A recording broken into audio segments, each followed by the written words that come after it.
Hi, my name is Alleva, and I am the Black Fellow in Bioscience. And this funded my participation in the SMART program at the Baylor College of Medicine in Houston, Texas. Baylor College of Medicine is a highly regarded research institute and graduate school. And the SMART program stands for the Summer Medical and Research Training Program. And this was approximately 86 undergraduate students from around the country performing research in a lab at the graduate school for 9 weeks. And all along these 9 weeks, there were also daily seminars that occurred, run by alumni and faculty of the Baylor College of Medicine about the research that they are currently doing that's related to the biomedical sciences. So I did research in the Dr. James R. Lubsky lab, which is part of the Molecular and Human Genetics Department. And I worked with Dr. Claudia Fonseca, a postdoc at Baylor, and I worked on 2 projects with her, worked closely with her on 2 projects. The first of which deals with a paper that she is currently working on that shows the MECP2 duplication syndrome, which some of the major symptoms are sort of intellectual disabilities, some vocal problems, and during infancy they have some muscular and skeletal deformities. And what she is showing in the paper is that the mechanism that causes this syndrome occurs within 1 chromosome. But there needs to be more support of this, and so that's where I came in with this research. And the second project was the fusion genes project, which goes along with the first project that I worked on with her. In the MECP2 duplication syndrome, the mechanism can cause genes that are near the MECP2 gene to be duplicated and can cause genes that normally aren't near each other to come together and fuse, which can create new proteins.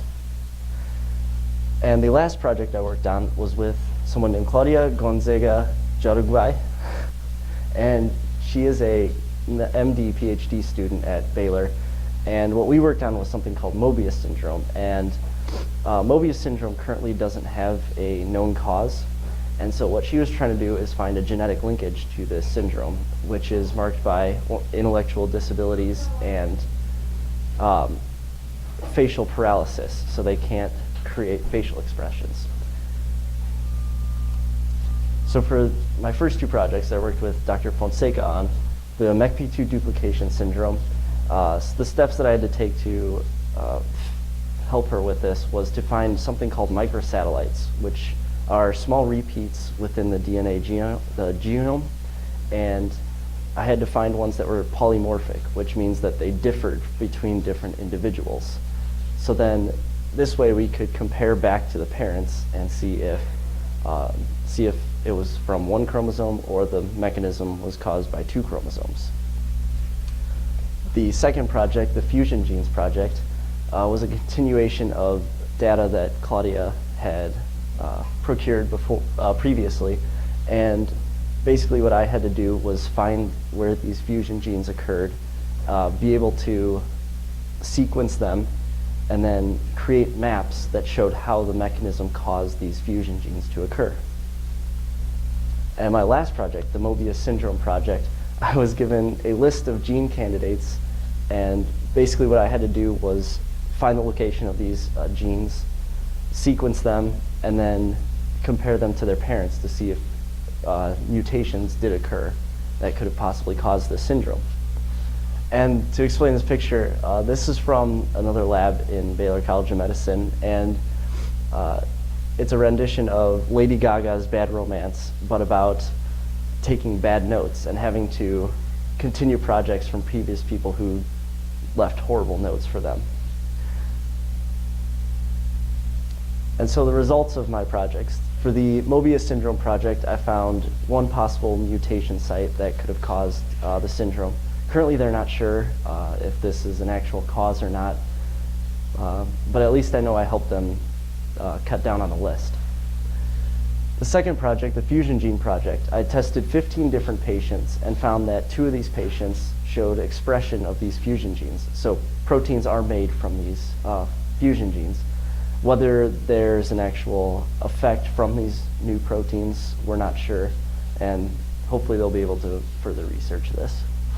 And lastly, the MECP2 duplication syndrome project.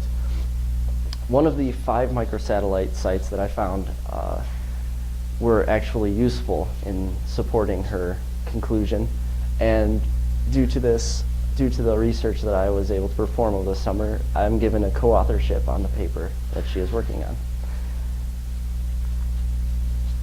And the impact that this fellowship has had on me, intellectually and academically, I learned a lot of new lab techniques and was also able to gain more experience with the ones that I knew of previously and worked on here at Cornell in different classwork and over research that I did over the previous summer with Dr. Craig Tepper. I also gained a further understanding of genetics and specifically within the human genome. And I gained a broader understanding of other biochemistry-related research topics because of the seminars that were given daily during the SMART program. Professionally, I learned that taking good notes in lab notebooks is very important. There were many frustrated scientists in the lab that I was working in because of poor note-taking by other people. I also learned how to coordinate research within a group setting, and I also learned and understood doing research in graduate school and sort of how to perform within that environment. And lastly, for my own personal future and impact, it solidified my interest in genetics and continuing research in this field. And it also solidified my decision to continue on to graduate school. It was also sort of an eye-opening experience as well, because I had a lot of misconceptions about graduate school, and this sort of helped nullify them, and now I understand what I need to do to create a good application for graduate school. It also provided me with great connections, a lot of well-known scientists I met, and hopefully I can keep connected with them, learn more from them. And lastly, it was just an amazing experience. I'd like to acknowledge the Fellowship Fund for providing me with the means to perform this research, and it was given in honor of Bob Black. I'd also like to thank my site supervisors, Dr. Claudia Fonseca, Dr. Lupsky, and Dr. Gail Slaughter. And I'd lastly like to thank my sponsor, Dr. Craig Tepper.